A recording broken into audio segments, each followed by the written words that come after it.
Hello student.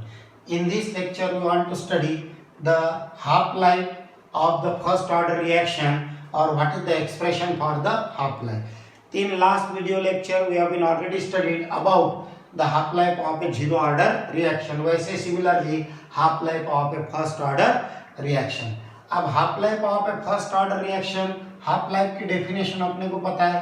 Half-life यानी time required to reduce the half of the initial amount, that is called a half-life, and half-life it is suppose denoted by letter T half. अब इसके लिए अपन expression निकालेंगे. Again the integrated rate law expression for the first order क्या लिखोगे? k equal to 2.303 upon t log to the base 10 a0 upon at. अब when t equal to t half, तो what is the amount left? Amount कितना बचेगा?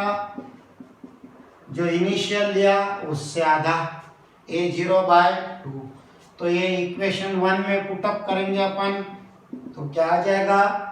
k equal to 2.303 upon t half log to the base 10 a0 ऐसे कैसे रहेगा? 80 की value put up किया अपन ने, a0 डिवाइडेड बाय 2.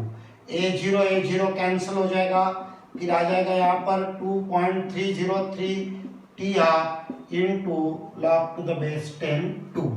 अब log 2 की वैल्यू अपने को पता है, log to the base 10 2 equal to 0.3010.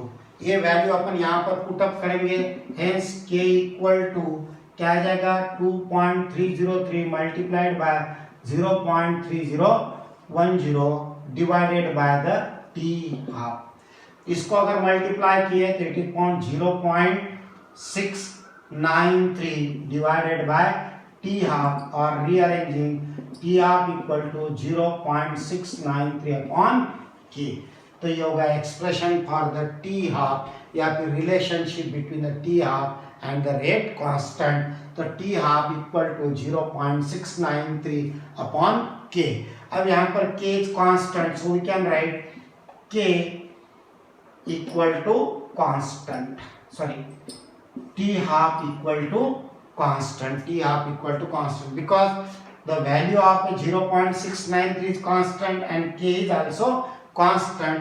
So for the first order reaction the half-life period always constant. It is independent on the initial concentration. क्योंकि अपन ने जीरो ऑर्डर में देखा था, for zero order reaction T half is directly proportional to the initial concentration. This is for the zero order. तो zero order में जितना अपन initial concentration ज्यादा लेंगे उतना हाफ लाइफ ज्यादा, आधा खर्चा होने के लिए बहुत समय लगेगा जितना ज्यादा लेंगे उतना. लेकिन फर्स्ट ऑर्डर के लिए half life independent on A initial concentration, half life remain constant whether the initial concentration increases or decreases, half life remain constant. This is the expression for the half-life for the first order reaction. Now graphical representation. अब इसके लिए graph निकालेंगे अपन. तो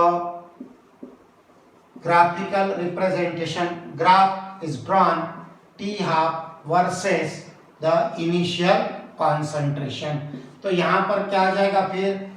तो T half लेंगे y axis पर और A0 initial concentration x axis पर. तो क्या आ जाएगा फिर? That is the straight line parallel to the x axis.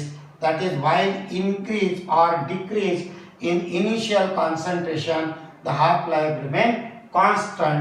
That is this is the half life of a first order reaction. Okay.